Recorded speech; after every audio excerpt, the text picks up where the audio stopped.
All right, I put in the text. It's going live on YouTube. We're going live, darling. Are we live? On YouTube. I think we are. We're already live on YouTube. Darling, are we live already? We are. I think we are. We're live on YouTube. Craze should be here in a second. I want to thank anybody that's going to join us tonight. We're going to be talking with Director Jessy Terrero.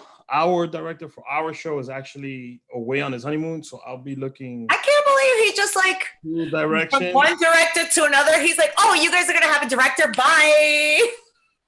So I know he didn't because of COVID. He wasn't able to go on his honeymoon, so he's going. I know across the U.S., looking at cities and different places. So it's gonna be cool. Craze was on. He got kicked off. He's got to come back on.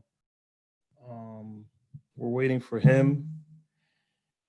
So last time we were, what was that? The end of June was our last episode. This is an episode that's been in the works for a little while. This is like the bonus feature in the director's cut. Literally, yeah, I mean, it's the 70th episode, and it's Jessy Terrero. Like, what more could you ask for? But just scheduling conflicts, and then coronavirus, and a lot of things have messed this episode up for us. So we finally got to put it together. So today is gonna be fun. I'm looking forward to it. Epic! I'm so excited. We are live on YouTube, right? Is that correct? We all live. Clarence, you made it, darling. Hey guys. Hey guys. Clarence is here. Welcome to the show. We're just waiting for Craze. Sarah Duru is joining us. What? Yeah, I guess we got interference.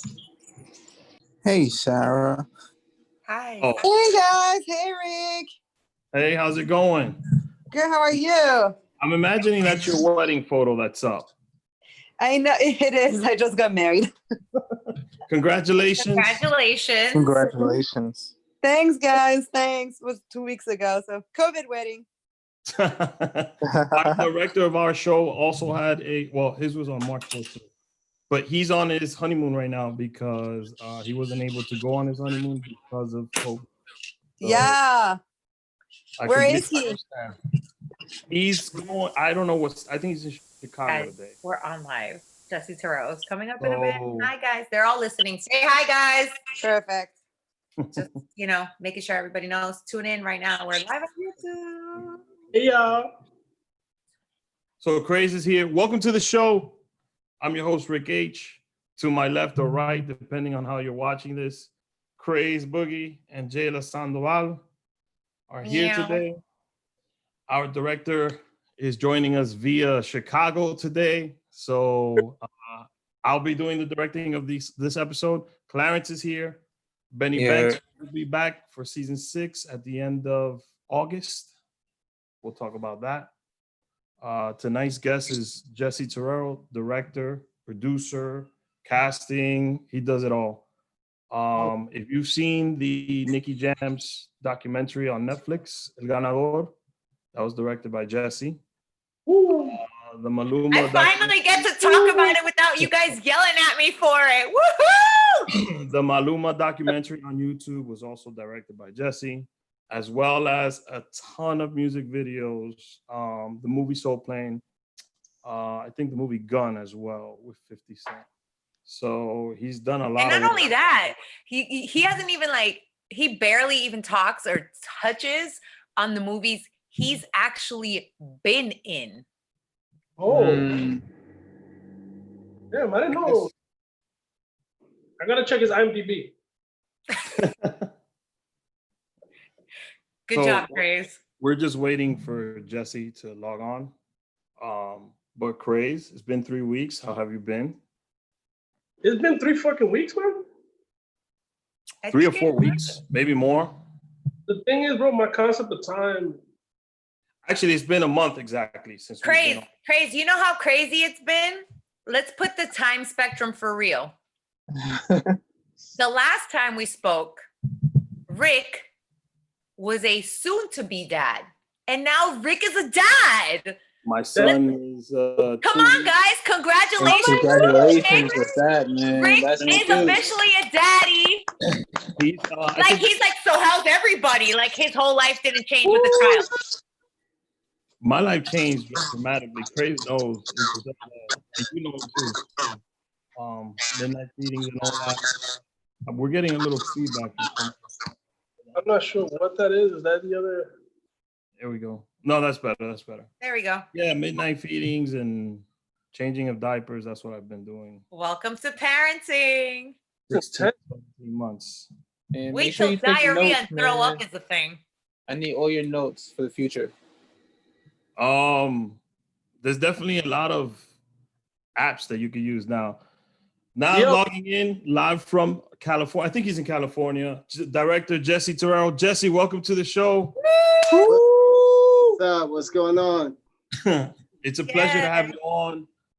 From one fellow Latino creator, just to have you on the show. It's been a while. We've been trying to get this to work, you know. Craze is here. Yes, I'm excited to be on. Thanks for having me. Yo, thank you for coming through. I don't got the hookah game though, but I'm good. That's only Craze though, and it's every episode, so don't feel bad. So my little if you baby. listen to the audio, you'll hear him pulling on the hookah in the podcast. Okay. How's my audio? I know they wanted me to have headphones, but I didn't have No, headphones. it sounds perfect. It sounds perfect. I'm in my room, it's quiet. It sounds perfect. So because of COVID, we have to do our podcast like this via Zoom, live on YouTube. So let's just get to it. Who is Jessy Terrero and what is Cinema Giants, by the way? Wow, who is Jessy Terrero? People don't ask me that kind of question. You know, you never answer for yourself. Yeah. But you know, for me, you know, I'm a dreamer. I'm a young Dominican kid who grew up in the Bronx, a couple of blocks from Yankee Stadium. Then we moved to Jamaica, Queens, and you know, parents come from the Dominican Republic, and sometimes, you know, this world makes you believe that you can't do certain things, you know, and I was the kind of kid that always didn't take no for an answer, right? And I always dreamt bigger than my neighborhood allowed, and I always pushed the limits to do more and more, and I felt that, especially as a Latino, we deserve so much more, and you know, I based my whole career on trying to push that agenda. So how did you get into directing music videos and TV and film? For me, it was like when we moved to Jamaica, Queens, it was one of those situations where my father bought a house that he could afford, but it was like sort of run down. So my father thought, you know what, he has time, he'll rebuild it himself. You know, my father was, you know, really good with his hands like that. So when my father bought the house, he didn't really look at the neighborhood well, right? So it's like, you know, we lived in a house, but the neighborhood was like crack infested. And, you know, there was a lot of violence in the neighborhood at the time. So, you know, there was a time where my mother was coming home from work and my father was going to work. So instead of, you know, there was 4 of us. So instead of letting us be out into the streets, my mother was like in that gap when nobody was home. She was like, she didn't want none of us going outside. We were like all young teenagers. So she said, you know, to entertain ourselves, and she gave us a camera. So for a long period of time, we would make these like spoof movies. We would make these spoof music videos, and all we used to watch was Video Music Box. And videos would come on, and we would make our own version of these videos, whether it was EPMD, whether it was LL Cool J, or whatever was out. And my father worked maintenance at CBS, so he would come home sometimes with things that they would throw out or let him keep. And some of them were like soundtracks to movies that were out. So we would take those soundtracks and we would make our own little movie, right? So that's all we knew in terms of like filmmaking. You know, I wasn't in college yet. We didn't think that any of that was going to be a career. And one day when we were watching Video Music Box, they made an announcement that they were looking for extras for this movie called Juice. And we were like, all right. We thought that, you know, we were young and we thought there were going to be a lot of girls there. So we said, you know what, let's check it out. But when I got there, I was intrigued by the whole process, right? And when you heard somebody like give the speech and what they were looking for, and that there weren't a lot of Hispanics or African-Americans in the Screen Actors Guild, so they were having these open calls, I was intrigued by it. And the woman that was speaking was a woman named Winsome Sinclair, who right now does major casting on films. So when, you know, they were taking people in like 40 at a time, and then like, thank you, you go off. And then I, you know, when I saw that, I wanted to learn more. So, you know, I lied to the person. You know, people shouldn't lie, but at that moment I lied to the person and told them that I left my keys inside. So when I went back inside, I spoke to the lady more one-on-one, and I told her that I was really interested. And at the time, there wasn't a lot of Hispanics. So she said, look, I like your look. You should come back and meet the director. So when I came back to meet the director, my brother Ulysses came with me. And then, you know, he had a pimple on his nose. So he was like, he put a Band-Aid over it because he felt like, yo, he didn't want to go with this pimple. But the director thought he looked like extra thug with it. So like when we came in, he liked, you know, and he liked the fact that me and my brother sort of look alike. So, you know, he was like, oh, I like these kids. And then he was like, look, let me, you know, I want to put you in the movie as part of the gang in the movie that has beef with Tupac Shakur. Now, at that time, Tupac wasn't a star, right? So nobody really knew who he was like that. And that sort of opened my eyes. So when I saw that, I was like, wow, when I got to set, everybody was young. So Tupac was young, like all these kids, Omar Epps, they were all young guys, you know, so the set was cool, but I never, you know, everybody else was like super urban, you know, so the cinematographer, the director was African-American, you know, some of the people that worked in casting were Boricua, and it was like you started meeting all these people, and I didn't know that people that grew up like me worked in the film business. So from that point on, I started, you know, just working in the film business, trying to figure out whatever I could, bring people coffee, we did an internship, just trying to like get our foot in the door, and like little by little, you know, like anything, you grow up in the business. So I have actually a two-part question. I'm glad you brought up your brother Ulysses. I actually went to Yuli, by the way. Yuli, I went to Yuli's acting class in New York City. So I know you guys, I love your family. I mean, I know the crew of Cinema Giants. It's a phenomenal thing what you guys are doing for the whole Latin community, because it's not just Dominicans and Puerto Ricans. It's also, I know my co is Central American like I am. So for me, that's such a big staple for us. But so mine's a two-part question. One part leads to the second. The first part, I know you said from young, you guys were doing those parody videos and you guys were like, you know, just copying those things. But what was like, I don't know if you remember, but what was that one trigger that was like, this is what I want to do, like, you know, for the rest, like this is it. Like, I want to do this. I love videos. I love making parodies, or I love making film, or what was that one memory that triggered that? And not only that, how did that lead you to transition from doing that to going into not only directing music videos, but then taking that next step to TV, and then that next step to films, and then next step, like, how did that go? You know, I think for me, it was a couple of different levels, right? I think that when we first got to Jamaica, Queens, you know, you go to zone high schools, right? So my mother was taking us to these zone high schools, and one of the high school we were zoned to, you had to walk through metal detectors, right? So that kind of didn't sit well with my mom, you know? So my mom was like, whoa, I can't send my kids to a school, they got to walk through metal detectors. And absolutely. We were, you know, we excelled in school. So, you know, I always excelled in school and did really well. So my mother, you know, had an issue with that and always wanted to push for a better education. So, you know, I got accepted to private schools, and so did my brothers outside of our neighborhood. So we went to private school. So here I am now going to a school where 90% of the kids in my school are white, and they all come from like middle class or upper class neighborhoods. So at that point, my mentality started to shift to say, you know what, when you're, you know, when everybody in your neighborhood it has a similar mentality, but then you step out of it, you know, the only people that I might have saw that were not urban were police officers, and they didn't treat us good, right? So that was my only perception of like maybe of potentially of a white man was someone who mistreated me in my neighborhood, right? So now I'm like outside the neighborhood and all my friends are white. So now I'm like, okay, and then I have all my friends that are Black and Hispanic in my neighborhood. So I started getting a broader view of the world, going, wow, like, you know, everybody doesn't live like the people in my neighborhood, you know, like there's so many other people, because you only know what you see. And then I say, you know what? Then from that point, I always started thinking bigger and thinking bigger and thinking bigger. And that's why when I was on the set of Juice and I saw another environment, I said, wow, now there's people that look like me that actually do this for a living. right? But I thought at that time that I wanted to be an actor first. And I studied theater in college. So Juice was at the transition of me starting college. Mm-hmm. So I took theater in college, and film was like a secondary thing. You know, I used to be a fan of like Happy Days and shows like that. That'll show my age, right? But Ron Howard, who played Richie Cunningham, you know, started as an actor and then became a huge director who I'm a fan of. So I thought that all the directors that I saw images of looked old.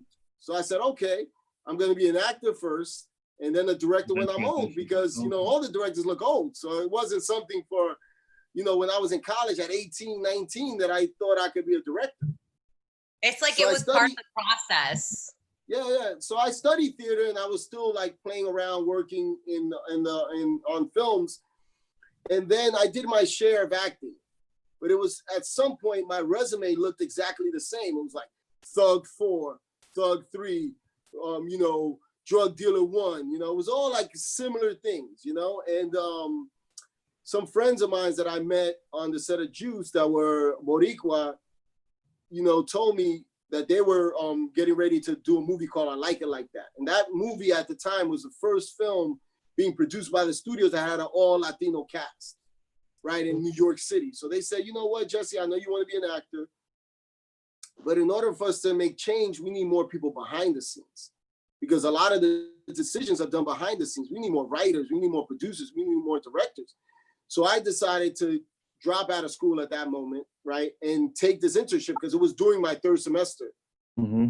So I dropped out, and this is my third year in college, so I dropped out. Kids should stay in college. I'm not a good example of that.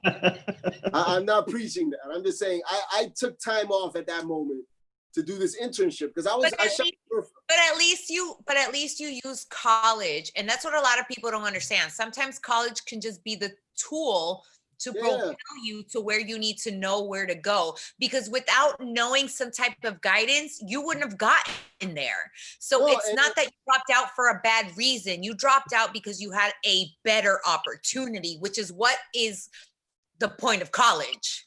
Yeah, I think you know, there's a lot of things that are positive about being in college, you know, if you can figure out what you want to do.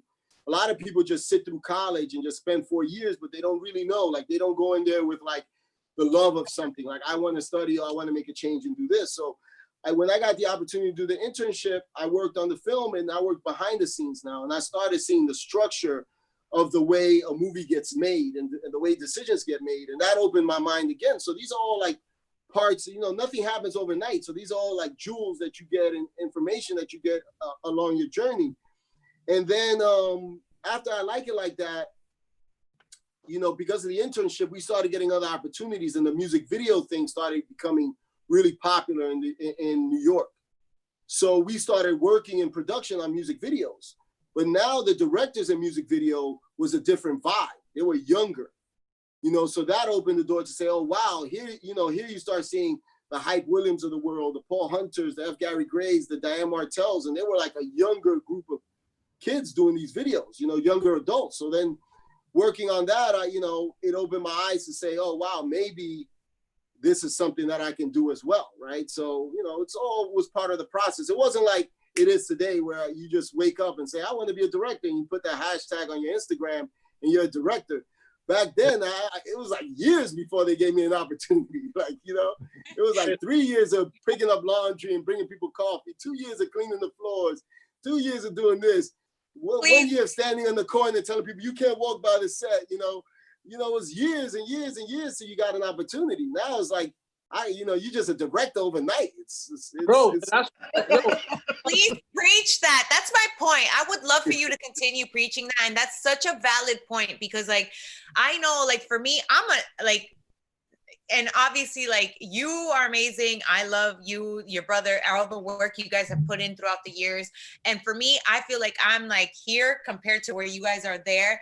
And that is such an important and vital part of, I think, a lot of people's careers. Even for myself, I've been in the position where it's like, do I leave college? Do I not leave college? Do I stay here? What do I do? And it's a beautiful thing that you say that it just doesn't happen overnight, and it takes years of coffee and this and laundry and this, and you don't even know where it's going to take you, but it's realistic. And that's the reality. And that I think we should, and I love that you touched that base, because we should be talking about that more, because a lot of these people, especially nowadays, think that you do one great TikTok and that's it, you're famous. So we are having some technical difficulty. Oh no. Jessy dropped out. Once he comes back in, we'll return to the conversation. Yo, but you know, something that I think we should mention once we have Jessy back on, that I think is really important that like Jaylah said, it's really important that he said it, but it also talks, bro, about like access, you know, like the fact that for his journey, like the access that was given to him, you know, he had to crawl. I mean, I don't think it was given. I mean, he clearly No, but that's what I'm saying. And that's the point. I think he's saying that. I know where Craze is trying to get at. It's what he says is that he's been there, and a lot of it has been networking. It's been a lot of work. You put in the work, but you also network while you put in the work. Yeah. And it's learning and wanting to be hungry and having that curiosity. And I think that means a lot. That's a big deal. I think that takes a lot of people. I mean, for me personally, when he said he dropped out his third semester, I'm 18 credits shy of my bachelor's. And it's not that I haven't wanted to get it, but it was between that or being a production coordinator for celebrity hosted shows at MTV Tres on South Beach. Like, let's be real, at 22 years old, what are you going to decide to do with your life? Gonna go work for MTV or stay again, let's say Jesse's coming back on now. That's cool. We do not condone kids dropping out of college though, Jaylah. No. No. He's coming. College is always a great way to explore and get to know who you are and what you want to do. And it's a great place to fail and get back up multiple times. Welcome back, Jessy. I'm back. So Craze has the next question for you. I do. If he can put the hookah down. No, I don't need to put the hookah down. So I had two questions, right? I mean, for me, it's more like we talk about wanting to get into this field, and I think what you just talked about, you know, just to kind of touch back on what you said, which I think is really important. Your process and your like journey to get through that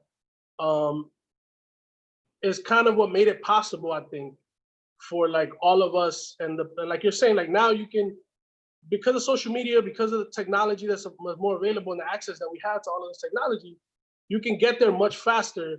But like, we also have to look at the process that it took. Like if you guys wouldn't have done what you did and went through the processes that you went through to kind of open those doors and figure out that like this Latino content was kind of a missing component to a lot of this shit. And even in the urban environments, like without you guys doing that shit, we wouldn't, like what exists now kind of doesn't really exist in the same way, I feel, right? So I feel like, first of all, that I feel like it's valid what you're saying. I think is your journey was what made it possible to do it. So you guys are like the pioneers of some of this shit. And so like within that, with all the stuff that you've done, what stuff have you liked working on the most, right? Like I know obviously you love all of this shit because this is what you do, but like what stuff would it be music videos? Would it be movies?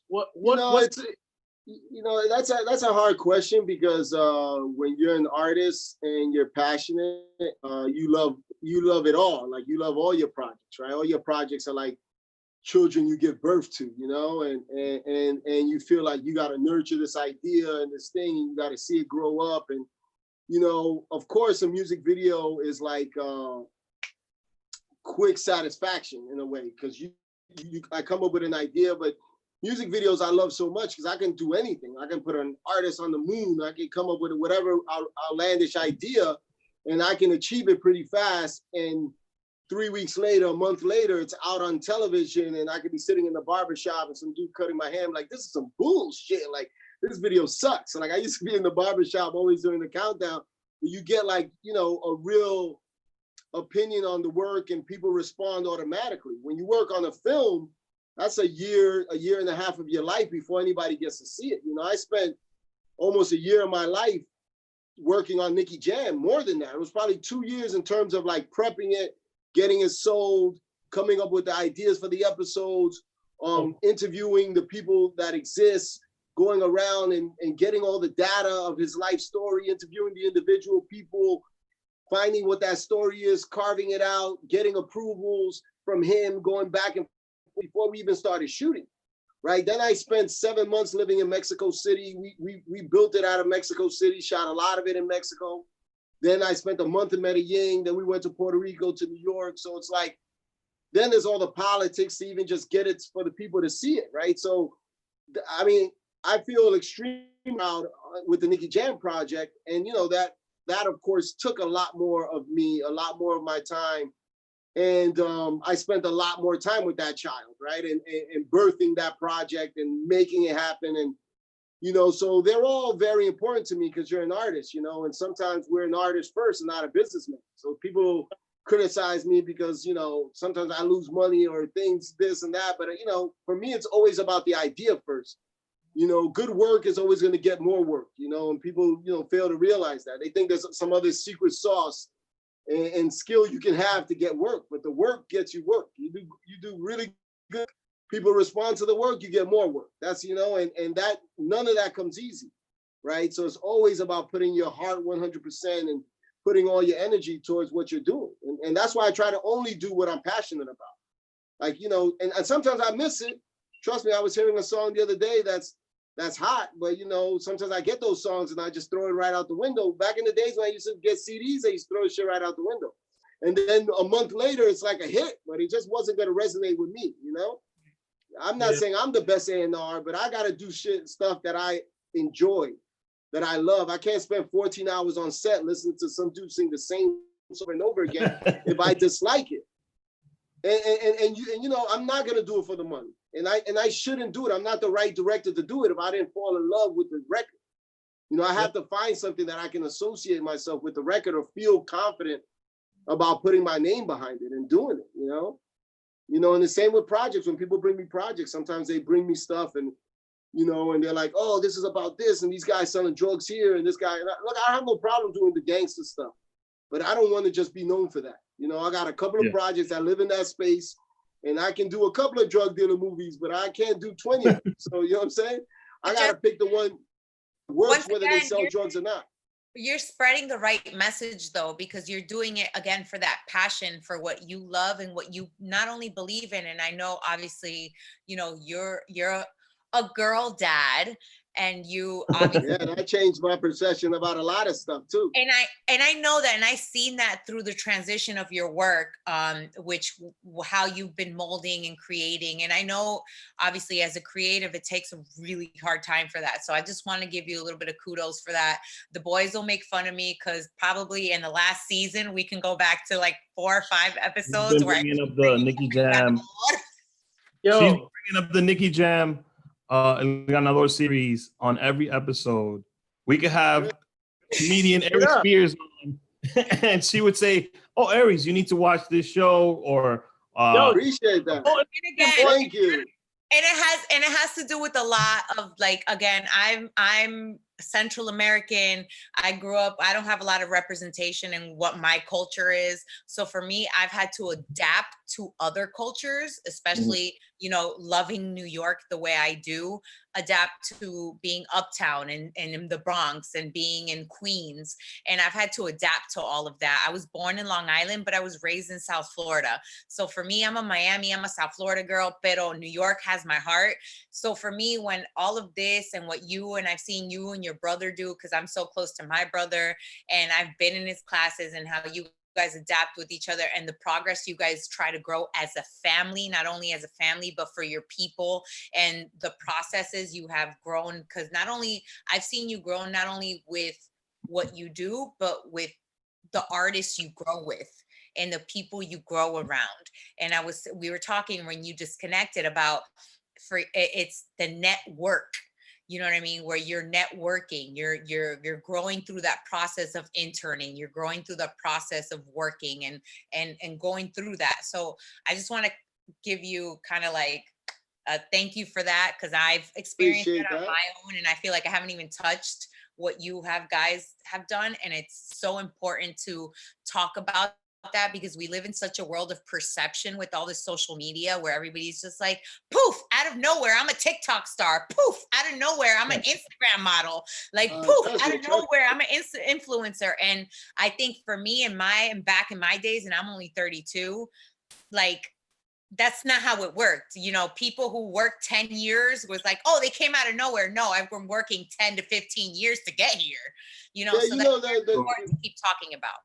The thing is that, you know, people tend to pick like if there's 9 examples of people that are really successful, that worked hard to get their success, and there's one example of like someone who didn't work hard, like people navigate to that person and go, I don't have to work hard because this person didn't work hard. And I'm just like, you know, that's like winning the lotto too. You know, there's always going to be an example of somebody that maybe poof, the money dropped on their head, but that's not everybody's example. You know, it's like everybody's not going to have a situation like Kim Kardashian had and end up what Kim Kardashian ended up. Right? It's like there's a lot of girls that have done similar things to think that they're going to rise to fame, but the stars didn't align the way they did for her, right? And whatever the work ethic and the mom and the family and the whole package. So what I'm saying is a lot of people look at things like that and then they think they can trigger it themselves somehow without putting in the years of work and the stuff. And, you know, I try to avoid those people because I get a lot of those directors too that, you know, did 3 or 4 or 5 videos and they just think they're like the hottest thing in the game. And I try to avoid people like that with that mentality. You know, when the right people come to me, and most directors will say that when they approach me, I try to give them the best advice or whatever I think the right advice is. But I lend everybody an ear. I lend everybody an eye. I look at the work if I feel that you're really passionate about what you do. If you're just trying to be cool on Instagram and hang out with artists and take photographs, it's like, I can't rock with that. You know? So we were talking about the Nikki Jen. We're going to talk about your work right now. And you got a chance to tell Nikki's story. And you also did something for YouTube Originals with Maluma, where Maluma got to tell his story. If they were an artist or a person, living or past, that you were given a project to tell their story, who would that be? You know, there's, you know, I just had a conversation with some artists today about doing something with them. You know, there's a couple of projects we're working on. One of them is like in that Latin urban music world. So I can't talk about it just yet until the ink's dry, but there's, you know, we're having a lot of those conversations. I think that people look at Nikki's story and a lot of artists are going, yo, you should do my story. You should do my story. And I'm like, cool. There are a lot of stories to tell. Everybody does not have the depth of the story Nikki had with the characters and the mom and the dad and the issues that he had growing up. A lot of people don't have enough to do a series at that scope. Now, there are a lot of people that are younger that have a, you know, smaller career that maybe there's a great movie, an 8 Mile, or Gay Richard Die Trying, or something else that they can do with their life, you know, but, you know, everybody's like thinking like, I want to do the next Casa de Papel with my story or whatever.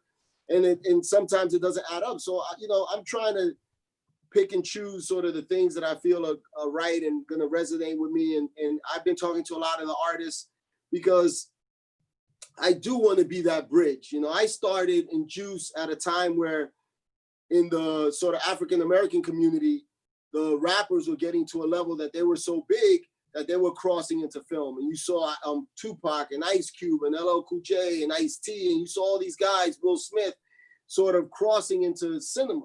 And that hasn't happened in reggaeton, right? So when you start seeing Nicky Jam, you start seeing guys like that and really showcasing their skill, and you see Maluma has a movie coming out with Jennifer Lopez and Owen Wilson, you see these things are starting to happen that I want to help be that bridge for a lot of them. Because a lot of them want to do it. Some of them don't understand the intensity and the, you know, you can't just be a musician and then decide to be an actor. Like, it's like 2 different sports. So you got to condition yourself to, you know, with the discipline to be able to do that. You know, it's easy to kind of make a cameo with just playing yourself, but to do sort of the work that Nikki did in El Ganador, Nikki will be the first one to tell you wasn't something that was just as easy as one could imagine. It takes a lot of work, right? So when I find those those singers that want to make that transition, those artists, then I've been working with a lot of them behind the scenes trying to figure it out. So we have some stuff coming. I can't talk about it yet, but there are some things coming. I have a new show coming out end of September, October. It's a scripted series. It's sort of in the world of Latin urban music, reggaeton, with all female characters, because I felt that the point of view of females was strongly missing in the genre. So Okay.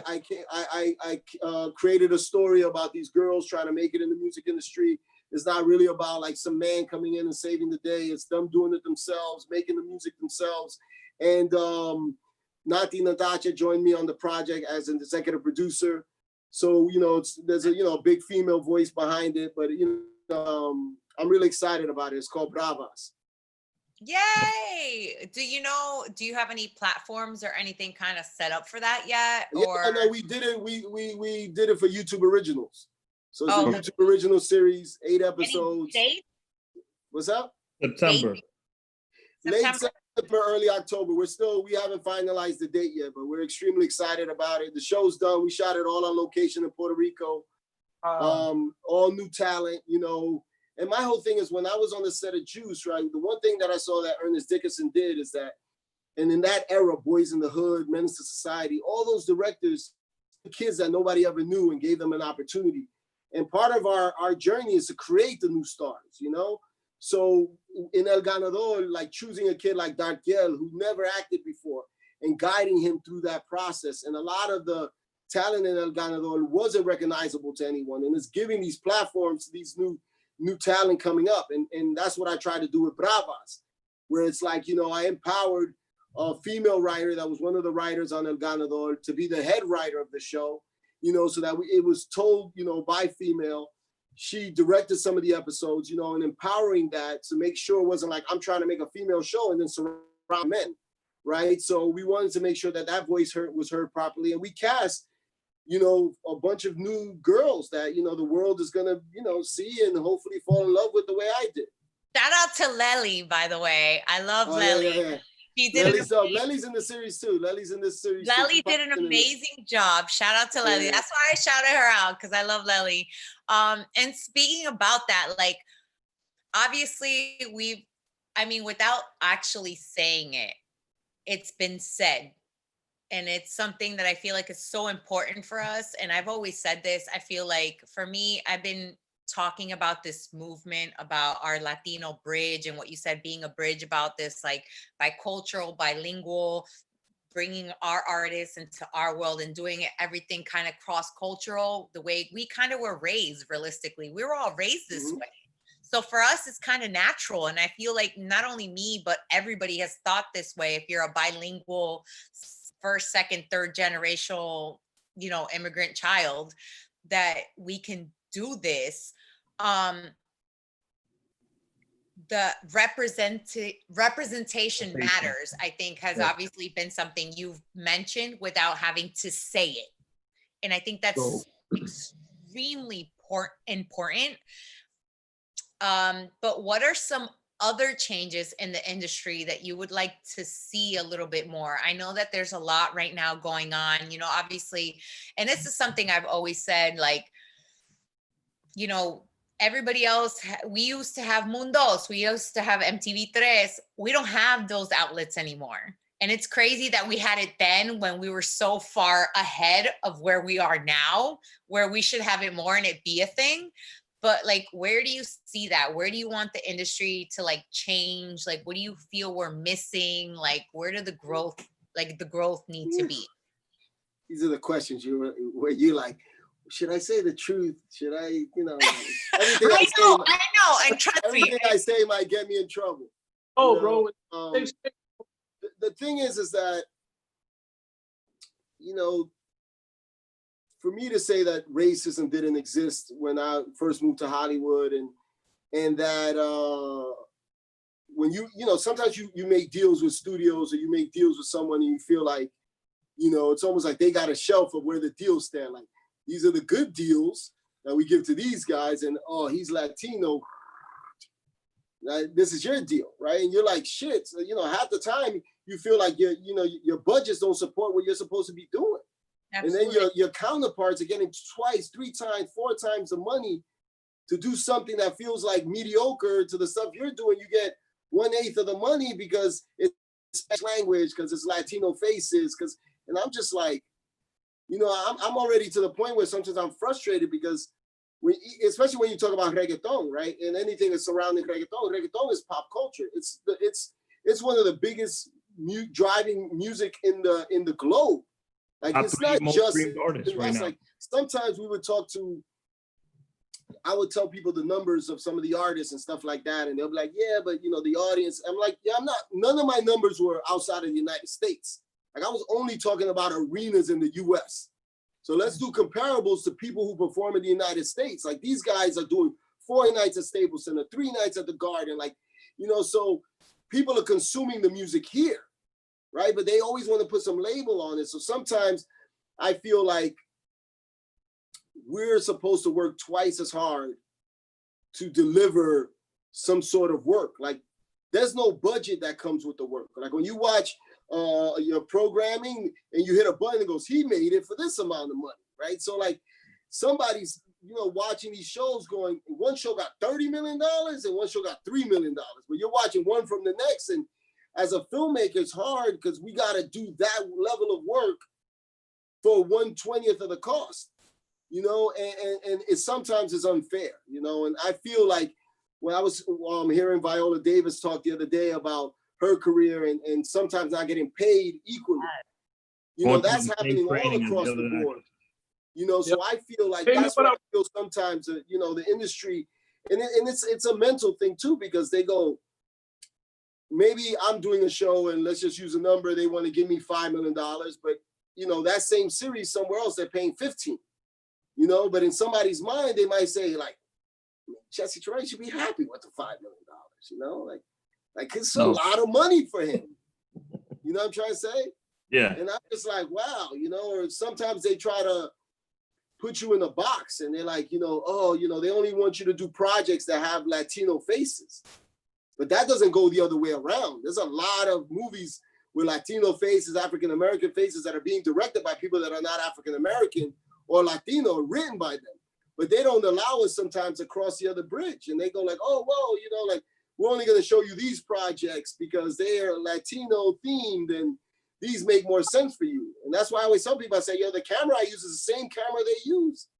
As mine is not the Latino edition, same camera, same lenses, same equipment, but the only thing that's not the same is the budget. Exactly. Sometimes I'm working on that. But my whole thing but you're breaking barriers, and that's what's important, that you're showing these people the numbers, what El Ganador is doing, what all the other things that are doing, even though it's slow, but sure, it's one of those things, which is what I feel like 80% of Latinos don't have, which is paciencia. We just don't have the patience. It's hard. And it's not an us thing. It's just a difficult thing because we work so hard and we're such passionate, blooded people that it's hard because we want to see this work. We want to see good for our people. We want to see growth. And sometimes the growth that we want just doesn't happen overnight. No, it doesn't. But, it's almost like, when you look at it, it's in order for us to get in positions where we have the power, sometimes we need the finances and the wealth behind it. And if they don't allow you to build that, it hurts you. Because if we're doing the same amount of work, but we're making 1/4 of the money, like how do we build the companies we need to build? How do we build the things we need to build in order to open other doors? Like Cinema Giants, there's no finance here for Cinema Giants. Cinema Giants is financed by me. So it's like, I got to finance everything, all the development, the this, the that, everything I do is financed by me. So it's like when you see me doing a lot of music videos, I got something new coming because I'm like, okay, back to on the grind, bang, bang, bang, bang, bang, bang. And then I use that to make the next Nicky Jam type show or idea conceptually that I can build, right? Because it's like, it's all funneled by what we do. So we go work, then we take the money, we reinvest in ourselves, right? So yes, look, at some point, someone will come knocking on my door, and maybe after all these years of work, they'll say, hey, Jessy, you deserve more. I can't let that stop me. So I continue to do it. I don't look for excuses. I'm telling you that's some of what I'm saying is the way the industry has been designed, and hopefully there's more change coming. But I don't use that as an excuse. I'm never gonna sit here and tell you I didn't do this show, I didn't do this because of this, or they mistreated me. I find a way to get it done. I do it because it's all part of the, I gotta keep the machine going. I gotta keep trying to open those doors. If something like Nicky Jam didn't happen, there won't be something following it, right? So I had to try to do something where they can see us authentically, because they could have made that show with the wrong actors, with the wrong talent that didn't have the authentic voice. And I fought really hard to try to prove that. And I know you brought up Cinema Giants just a few seconds ago, and we brought it up earlier. Mike Ho, you guys have a bunch of honestly, you guys are cinema giants. Exactly what you named it, exactly what you guys do. You guys have some of the best videography. I'm not even going to say music videos, because it's not just music videos. It's videography in the game right now. Like, what is I'm excited moving forward for that? Look, for me, all the directors that are at my company, I'm extremely passionate about, and I wanted to create a company that wasn't centered around me, that was kind of like the Yankees of music videos, and just a powerhouse of guys and girls that I can sort of empower, give advice to, sort of guide them. I don't get overly involved creatively with them unless they share creatives with me. I try not to I don't want to create another Jessy Terrero. I'm trying to let them live and have their vision be what it is, because a lot of them— creating a school of leaders. Yeah, because, it's like Mike Ho and me, we're a decade apart in age, right? So like Mike's speaking to a whole nother generation in his voice. Like I can't, I gotta let him speak to his generation the way he wants. Then if it's another one of my directors, they all got their own point of view, and that's what makes them special, right? So I just try to empower that as much as I can. But for me, most of them haven't done feature films yet, right? So I'm trying to help them advance in their careers and show them another path, show them another way. Because music videos, you can have a good career in music videos, but you can't sustain your whole life doing music videos. Music videos are like college, you gotta graduate at some point, get out there, it's a different— you can entertain somebody for 4 minutes. Now let's see if you can do it for 2 hours. Let's see if you can do it for 3 episodes. Let's see if you can do it for 10, 13. You gotta be a partner at the firm. Yeah. What's up? You gotta be a partner at the firm. You just can't be an I'm trying to give advice and guide them and help them grow as directors and become filmmakers. Because a lot of people call themselves filmmakers, but they never shot a film. They never even, so I'm like, yeah, it's a great title to have, but you got to go out there and actually make one. You know what I mean? It's easy to be a critic, but you got to to make a movie, you got to put your head on the chopping block. Because the minute you make a movie, it ain't the videos. Like you make a video, you make a good one, 2 weeks later, people forget about the whack one. Yeah. When you make a movie that took a year of your life and people don't like it, you got to sit in that theater for 2 hours with nobody clapping and laughing or whatever. I mean, it's a whole nother thing. It ain't for everybody. No. So, and the internet lives forever now, so that's yes, never going away. So we're gonna run a segment with you, Jessy. We're gonna show you 4 images. They're from your work. The image is distorted. If you can make it out, let us know what it is. Is it a film? Is it a video? Craze did a great job doing these. We call this segment Distorted Pics. Jeez, Distorted Pics. I'm ready. You ready? So let's go to the first one, which I like a lot. One of my favorite pieces of work that you've done. I'm excited to see it. So there you go. That's the distorted picture. You know what? That's Soul Plane, because I was gonna get that one. I can tell. I can tell because the 2 girls on the side. It's the purple too. The purple. Yeah. Well, that purple gives it away. That is Soul Plane all day. Yeah. Here's the image. There it is. Yeah. The purple. Because after Soul Plane, I shied away from purple for a minute. I'm not gonna put purple in anything. I mean, Yeah. I have one question. Did you keep any props from Soul Plane? I hope you did. I have some stuff in storage from Soul Plane. I have some of the storyboards we first did. I have some of the clothes and some stuff. Not much. That's fire. That's fire. Here's our second image. Let's see if you can guess this one. Oh, yeah, that's from the Maluma movie. Oh, you're pretty. Crazy, you didn't do a good job at these. Nah, bro. You know what it is, bro? Rick made me feel bad. He's like, yo, he's not gonna get none of these shits if you distort him. Man, you can never take a man from a passion of his work. Never. So I mean, the think thing is besides, I don't personally sit behind the computer and edit them, but I sit with my editors. So like, I've watched these things so much that so many times, yeah. But let's go. Those two. This one might be a little harder. This one's tough. Is it a music video? Give me a hint. I'll give you. It is a music video. Bad Bunny. Damn, you got it. It is Bad Bunny. It's by the haircut. I was like, Jessy, next time, no lifelines, my friend. No, that was a good lifeline. I needed that. You got to give me some sort of hint. So this one right here, I think this one's also pretty. You did a pretty good job with this one, Craze.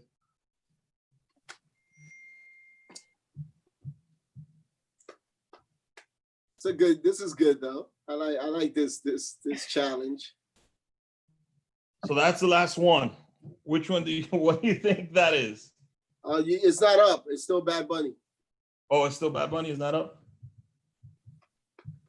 Oh no, we have another one. Yeah, I see the other one. I see the other one. You see the other one already? Yeah. I don't see it. I still see the image of Bad Bunny. Okay. Really? Oh, there it goes. Oh, there it goes. All right, we got it. I got this one too, though. Dang. As Nicky Jam and Ganador, no? Let's go. With Donkel holding the thing. Let's see. You could be wrong. I don't know. Not wrong. Craze already gave him the answer. Yeah. No, you know what? Because when we were shooting this scene, I had a still of this, and it was one of my favorite stills. So once I saw the square, I just knew. That's what happens when creatives. You see, when creative energy connects. That's what happens. At least I really do my job because straight up. No, look, bro. Some people ain't that focused in their work. That one was like a really powerful image from that shit for me too. Like that picture, bro. It tells a story. You feel me? Like when you look at that shit, you're like, damn. To go from that, what you doing? Thank you for playing Distorted Picks with us. We always like to end off. Like Rick, he really kicked our asses. He got four. He got them all. Craze, he beat you. So Craze took his first loss in Craze's challenge. Yeah. Jessy. So we like to close out our show with 3, 2, 1. So it's basically 3 things you've watched recently. Doesn't have to be your work, or it could be your work. 2 things you're listening to. It could be an audiobook or music. And 1 thing you do to keep your sanity. Okay. 3 things that I'm watching. I saw Walter Mercado. That was beautiful. That was I like. So I had to check that out. I was watching Baker and the Beauty, supporting a bunch of my friends. I love Baker and the Beauty. Can we please get that back on somewhere? I'm a huge fan. And Penny Dreadful. Penny Dreadful.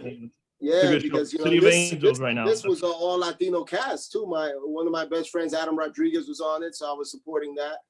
Yeah. But bunch of stuff, supporting the Latinos as always. 2 things that I'm listening to. I'm big on audiobooks. I mean, really, what I was listening recently, Lely has some music coming out, so we were going through some of the music, so I've been listening to that and rocking to her song. Oh wait, so you're telling me there's underground Lely music coming out right now? It's coming. So I was listening to that. Talk after this, Jessy. We're gonna have to talk after this. And then, I was listening to Hustle Harder, Hustle Smarter, the 50 book. I was listening to the audio book. And, because I worked with 50 for so long, I mean, the book was incredible and it was his voice. So it was just, I was out there riding bikes every day listening. It was like I was on the phone with him. He was I just purchased the book. I haven't, You know, because I had a son 2 weeks ago, so I haven't had a chance to listen. congratulations, man. Thank you. But I haven't. That's something I want to get to. And one thing you do, It's great. And honestly, to the last question, so one of the things to keep me sane is that that's what I do. I mean, I've been walking a lot. I've been riding a lot of my bike a lot. I've been I spent quarantine in Punta Cana, so I was able to like walk to the beach and ride. And Look, Craze is Craze is like, I can imagine myself with a hookah in Punta Cana. You know? So it was, walking, riding, and listening to an audiobook. That's what I've been doing. That's how I got through 50's book. And I've been, listening to a bunch of the other stuff, Mastery by Robert Greene, just putting a lot of knowledge and different things in my head. Great selections. I want to say, that was Clarence, our photographer. I want to say thank you for coming on the show. It's an absolute honor and pleasure to have you on our podcast. Appreciate you taking time to be with us. Shout out to Yuli, by the way. Probably have a phone call coming. Yes, love you, Yuli. So stay tuned in September. You're dropping the Latin Trap show. It's 10 episodes, you said. No, it's 8 episodes. Yes. 8 episodes. It's called Bravas. You know what this means? You know what this means? When the show's coming out in September, we just have to have another episode talking about just the episode. Originally, I wanted you. But let's do it. Let's do it. If we got other people, I can bring some of the cast and we talk and we'll have a good time, I mean, Zoom is a party. Let's do this. But look, I'm down. Once we lock in the date, I'll circle back with you guys and I'll let you know. And, but we're going to start rolling things out probably sometime towards the end of August. We're going to start rolling out the trailers and music. There's a lot of original music that comes with the show. So there's a lot coming. That's awesome. And if you ever need any extras, you have an infant, you have a newborn, you got some Latino, Dominican, I'm Central American, I got a little Puerto Rican child I made. Like, we can make this happen. All love. Thank you very much, man. I appreciate y'all. Thank you for coming on, Jessy. Much love and respect. We look forward to more of your work. Thank you. That's my appearance. Sorry. She couldn't hold herself at the last minute, guys. I was like trying to hold her there in the corner. So, hi, Bella. 5 just got wrapped up. Hi, Bella. Welcome back. Say everybody hi to the Rick H Show. Season 6 is coming middle of August, end of August. We got to sit down and talk. A couple more episodes. Happy 70th to us. Happy 70th. I wish us much more. I know. Look, listen. I'm gonna have to take over for 5.2 seconds as the woman here. Okay. You didn't want to bring up your own child. Huge milestone. My son, yes, Jonas. His name is Jonas. I became a dad 2.5 weeks ago. Please, can we talk about it? How do you feel? How are you? I feel great.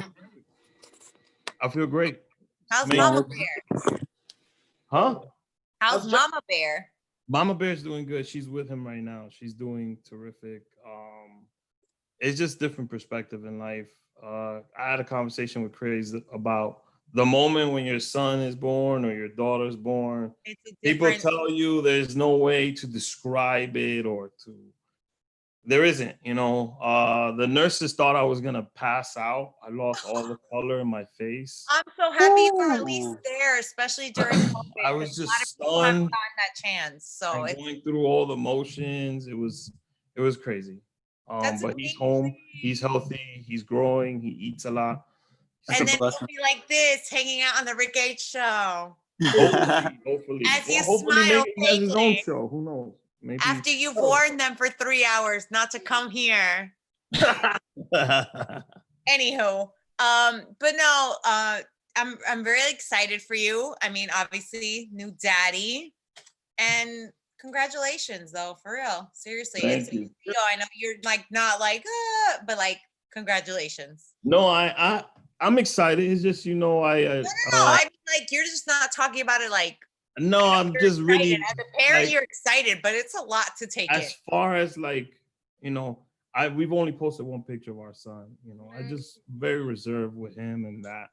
I just wanna. I'm lucky. We're in a pandemic. I'm able to be home. I'm able to spend time with him and her together. So I'm just taking it in. A lot of friends of mine have told me that they grow up so fast. So to They take pictures do. of them every day and to enjoy it And as much as videos. possible.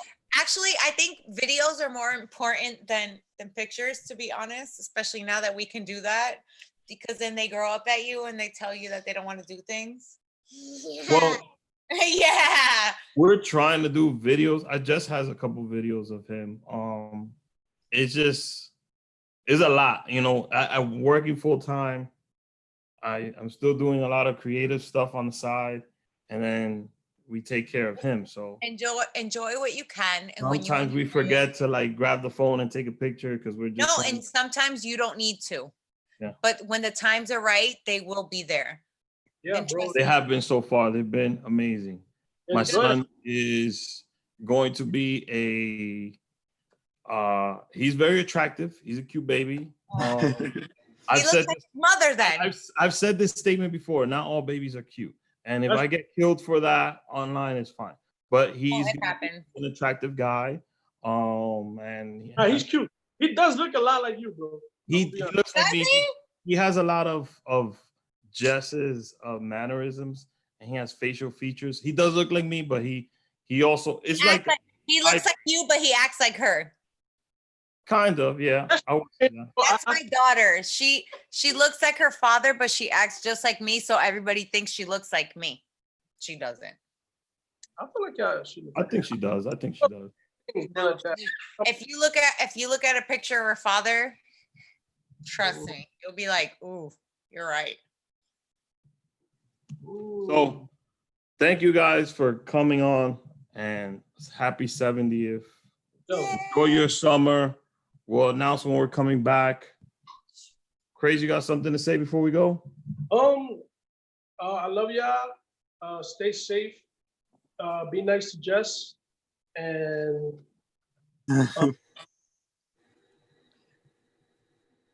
Stay Craze blessed. Bros. Jaylah, do you have something to say? Don't have kids? No, I'm just kidding. No, man, I'm just excited for the next step. And even if I'm technically not there, I will always be there. And you guys are not getting rid of me this easily, damn it. Season 6. I love you guys. You guys have been the best thing Culture. that has happened to me. You Hashtag more than a podcast. Coming at the end of August. Bella says bye. Craze got Stay stuck. blessed. Clarence says stay blessed. Much love and respect. We'll see you guys next time.